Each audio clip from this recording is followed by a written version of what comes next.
Good evening. It's Dr. John Bennett, broadcasting in a series of Parkinsonism educational hangouts with Dr. Abdul Rana, neurologist from Toronto and world-renowned Parkinsonism educator.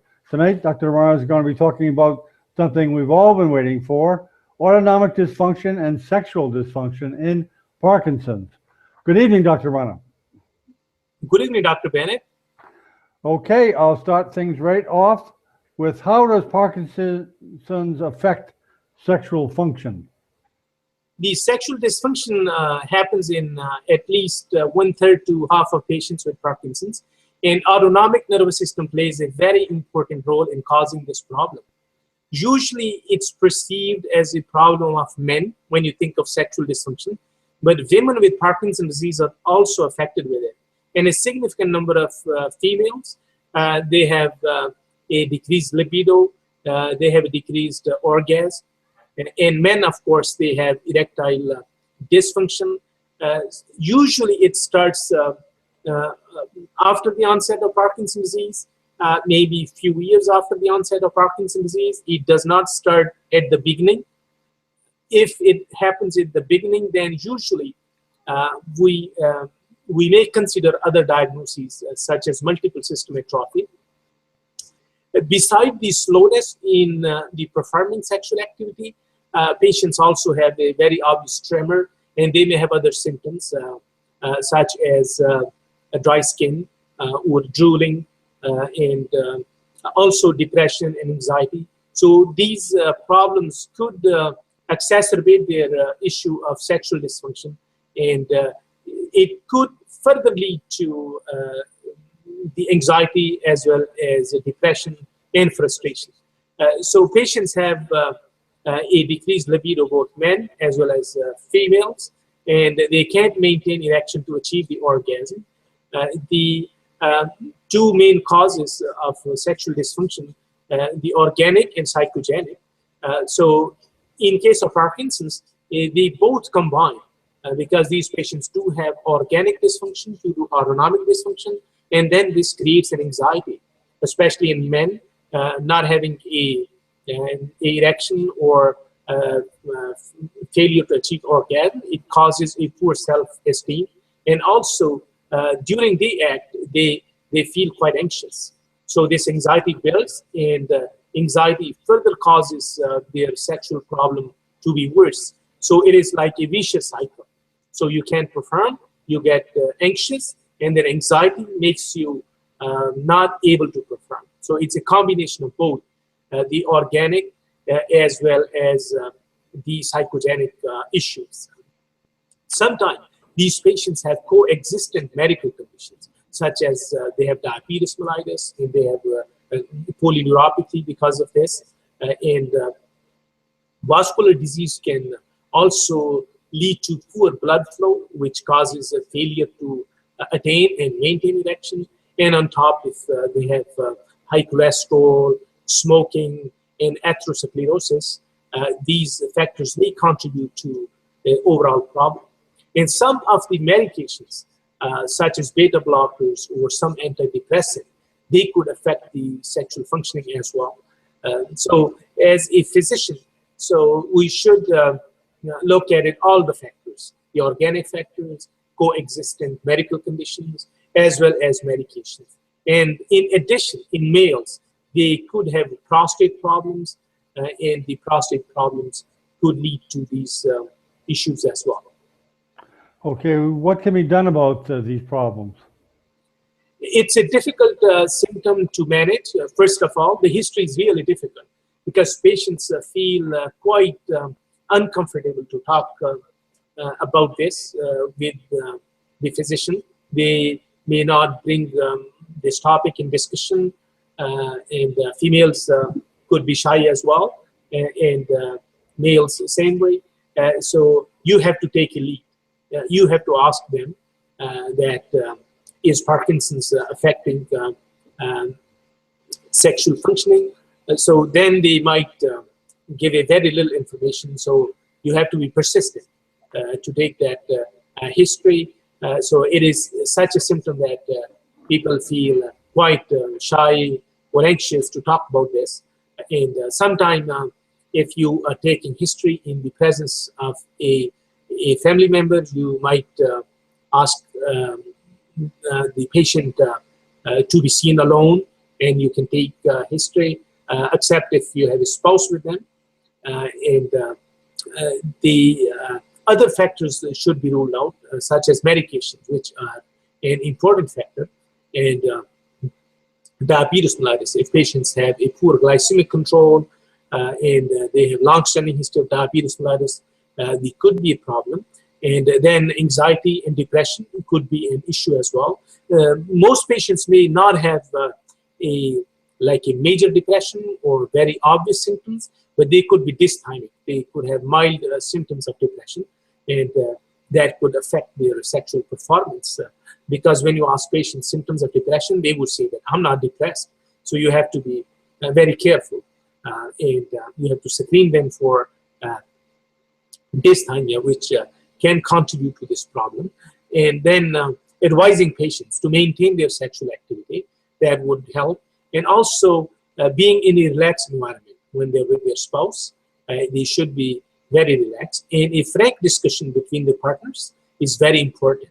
They should discuss this in detail. And then they should also sometimes seek the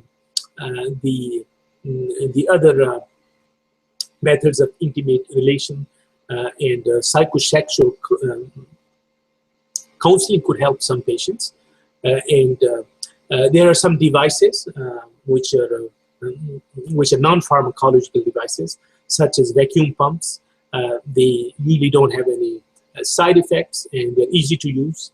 And patients can buy once, and it could last for a longer period. It can be used many times, and they're usually cheap. And in addition to this, there are certain medications which could be used. Before going to that stage, patients should be advised if they could reduce their stress level, anxiety, and smoking, alcohol consumption, and if they can reduce their weight, that is helpful as well. You may need a urology consultation for ruling out other causes or a basic assessment. And then if this is attributed to Parkinson's disease, then of course certain medications such as sildenafil could be used in some patients. However, it should be used only under supervision of physician, because it could cause orthostatic hypotension, headaches, and many other side effects. Sometimes dopamine agonists, which are usually used in patients with Parkinson's disease in a relatively younger population in early stage as a monotherapy, or sometime in moderate stage Parkinson's disease in combination with other medications. So they could also help, although it's a side effect of those medications, but it could be a useful side effect of these medications. Other than this, there are probably some surgical procedures such as surgical implants and semi-rigid rods. However, in day-to-day practice, we don't have much experience in treating patients with these interventional methods.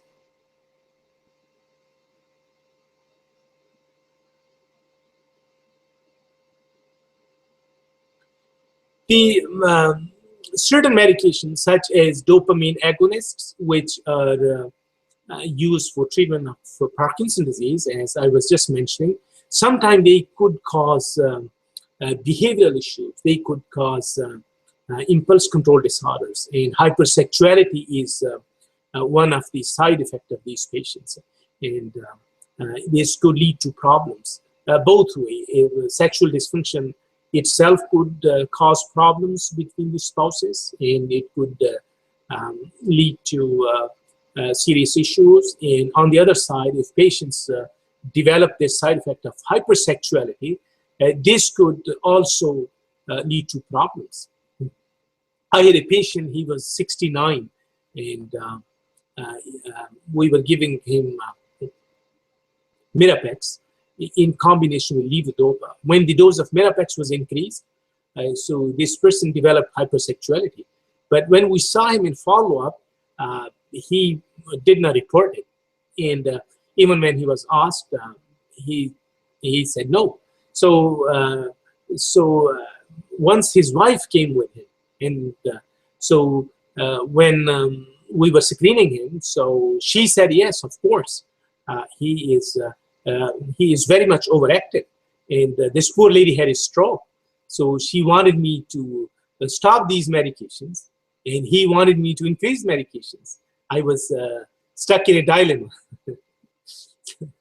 So these situations can happen in some of these patients. So if patients feel such side effects, they should immediately contact with their physician, because one, they could lead to problems in between spouses, and the other thing is that they could also be accompanied by other side effects of a similar nature, such as compulsive shopping, or gambling, or sometimes people start buying one type of thing. I had a patient who was just buying screwdrivers, and his whole garage was full of different types of screwdrivers. He developed the side effect of a dopamine agonist medication, and he would go to each store. Sometimes he'll go to Home Depot, other time he'll go to Rona. He will buy different types of screwdrivers. So then once we stopped his medication, then this side effect went away. So in these cases, if patients do develop impulse control disorders, then these medications have to be reduced, or in most cases, they might have to be stopped.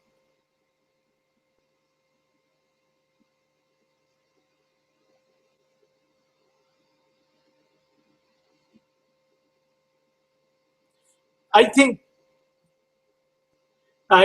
this topic is of special importance. The most important point in this is that patients are somewhat hesitant because of modesty to discuss this with the physicians, and the physician should take a lead to discuss, and this should be discussed with both spouses. And the parallel history is quite important, and this should be addressed, of course. So I think this problem of Parkinson's disease is of special importance in lives of people.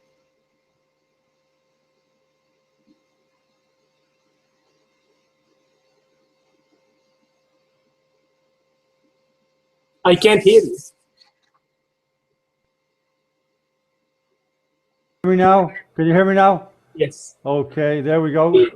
Okay, Dr. Rana, thank you very much, and we'll see you at the next Hangout. Sure. Thank you.